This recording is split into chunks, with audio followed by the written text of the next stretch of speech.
X is to Y এর ব্যস্ত অনুপাতটি কি? এটা 1 নম্বর প্রশ্ন। 2 নম্বর প্রশ্ন, বর্গক্ষেত্রের বাহু ও ক্ষেত্রফল সমানুপাতিক কি? 3 নম্বর প্রশ্ন হচ্ছে 4 ওয়াই আর 25 ক্রমিক সমানুপাতি হলে ওয়াই এর মান কত?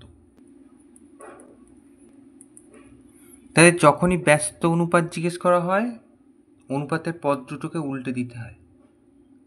তার মানে এক্স ইস টু ওয়াই এর ব্যস্ত অনুপাত সমান সমান ওয়াই ইস টু এক্স। ব্যাস হয়ে গেল উত্তর। এটা উত্তর।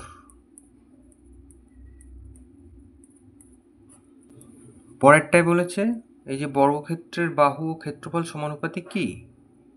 তাহলে আমরা ধরি, মনে করি বর্গক্ষেত্রের বাহুর দৈর্ঘ্য সমান সমান 2 মিটার। তাহলে অতএব ক্ষেত্রফল সমান সমান 2 গুণ 2 বাহু গুণ বাহু, তার মানে 4 বর্গমিটার। এখন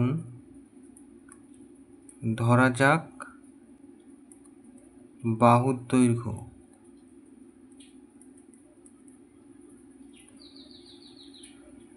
সমান সমান 3 মিটার। তাহলে অতএব ক্ষেত্রফল 3 গুণ 3 9 মিটার। তাহলে অতএব বাহুর অনুপাত কত? 2 ছিল আর পরে ধরেছে 3, তাহলে 2:3। আর ক্ষেত্রফলের অনুপাত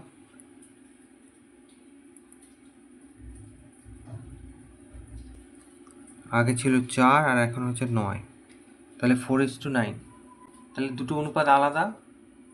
তাহলে অতএব বর্গক্ষেত্রের বাহু এবং ক্ষেত্রফল সমানুপাতিক না।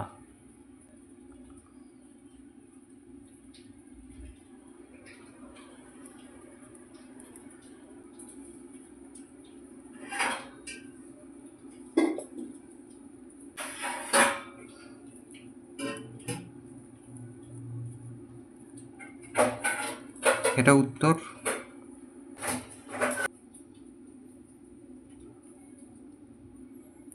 3 নম্বর বলেছিল এই যে 4 ওয়াই আর 25 ক্রমিক সমানুপাতি হলে ওয়াই এর মান কত? তাহলে 4 ওয়াই আর 25